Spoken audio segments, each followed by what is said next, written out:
Hey everyone, it's Clint. Welcome to Sweetcast, and I want to talk about what kids want. How do you get new readers into comic books? We've got one theory here, and I disagree with it a little bit, so we're going to go over that.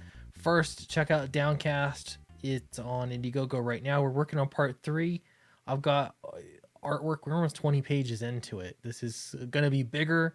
It's going to be better, and I think especially if you love Downcast, I think you're really gonna like this installment. So check it out, get the first 2, so you'll be caught up. And Fatal's on Indiegogo. We're annoyingly close to $88,000. Again, just some of the best artwork you're gonna see in comics anywhere. Period. Great artwork by Charlie Snogans, and I think that you're really gonna dig this story. I think it's gonna be a ton of fun. All right, so having said that, rando person, please don't contact them. It just makes us look bad. This is rando person on Twitter says, friendly reminder for Comicsgate that comics will die without new fans. And new fans are mostly younger people who want to see diverse rep, positive inclusion, and relatable stories. We've been reading about Sishet. That's a new one. Is that Sishet white dudes for years. Sorry guys. They make up new words faster than I can keep up. White dudes for years. There's room for more. And then Rando continues, it just baffles me that inclusion, in all caps, is so threatening. It's not threatened. No one's threatened. No one is taking stories that exist away. You're still the focus of every type of content, creative content. People just want space on the stage. Yeah, I always hear this argument that the problem is you're fighting a straw man in your head. You really are. There's never been a problem with inclusion or diverse characters over decades of time. I mean, there probably was somewhere along the line, way back then. When the problem is, everybody wants to feel like they are on the right side of history and that they've done something that they'll be remembered in future generations as the good guy. That's what they're looking at.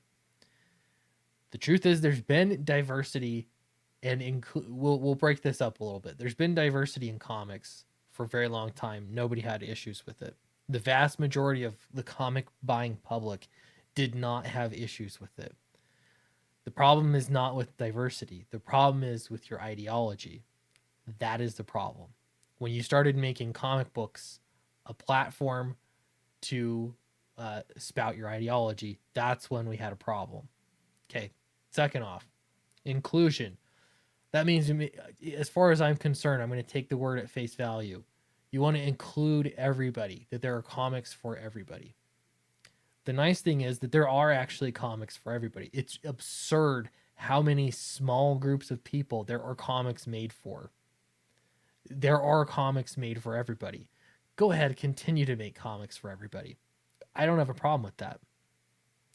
The problem I have is when comics, you have to take over any title and then use that as a platform to spout your ideology. That's it. These are not the same thing.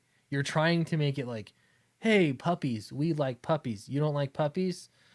It's just semantics at this point. So the idea here, initially starting off, friendly reminder that we need new fans. Comics will die without new fans. How are you going to get new fans? New fans care about our ideology, is essentially what you're saying. No, they don't. They really don't. And you can see that by sales numbers. You know what they're interested in? Dogman. This art, my son loves this stuff too. I don't entirely get it, but there's the humor.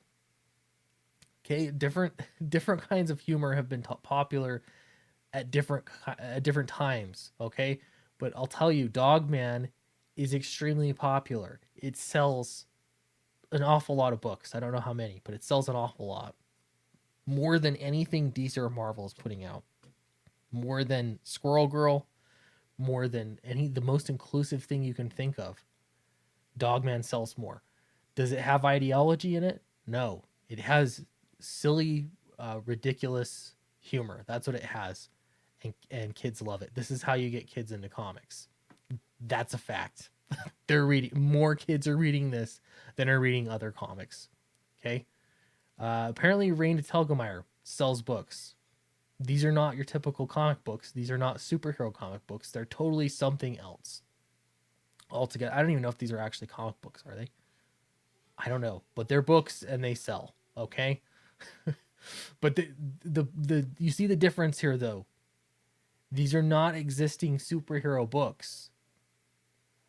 They're paving new ground. They're doing something different. They're doing something new, and they're trying to appeal to young people.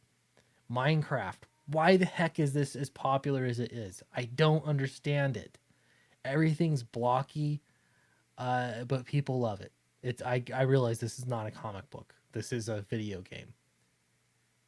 But there's simplicity. I mean, there's something that you could learn from this that young people like, something that appeals to them, that is interesting. If you sat back and studied it, instead of insisting that you have the answers, you know what young people should like or ought to like. Your assumption is that mankind is going to move in one certain political direction, and so the farther you move left, you're bound to be right. Right? That's your reasoning. That's just the natural progression of, humans. That's not actually how it works. You're wrong. That's incorrect.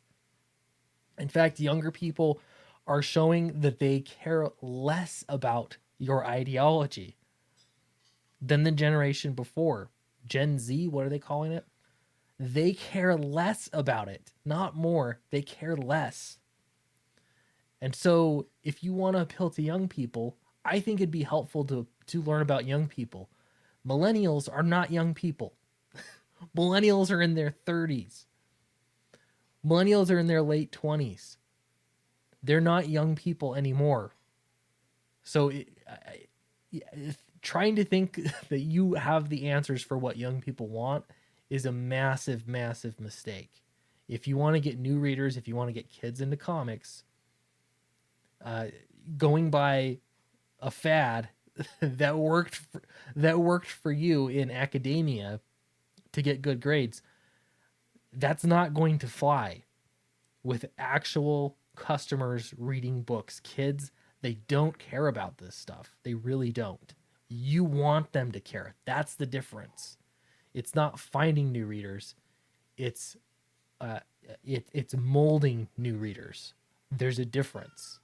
And I know I know that you all understand this, because I can see at the same time, I can see comic book writers saying that they have responsibilities to shape the next generation. They have responsibilities to teach about diversity and inclusion. They have responsibilities to teach about their ideology, because they believe that that's the most important thing. It's basically imparting your secular religion onto the next generation. You can't tell me that you aren't doing that. This is the craziest thing about all this argument, is at the same time that you'll say all we're trying to do is appeal to young readers, you'll also say, different setting, 5 minutes later, you'll say we have to shape the next generation and teach them through media, how to be good people, how to be progressive people. It's maddening. So you want to sell books to new readers, sell them things that they like. The way that you're going to do that is, I guess, by testing the market. But how often are you going to beat this dead horse? The ideology doesn't sell. They don't care about that. They like this. This is what they like. They've been buying it. They like it. This is what they like. Okay, they're buying it. So yeah, thanks for watching the video. Appreciate your support. Don't forget to check out Downcast on Indiegogo, and also Fatal. And I'll be back at you tomorrow with another regular video. Thanks very much. I'll see you next time.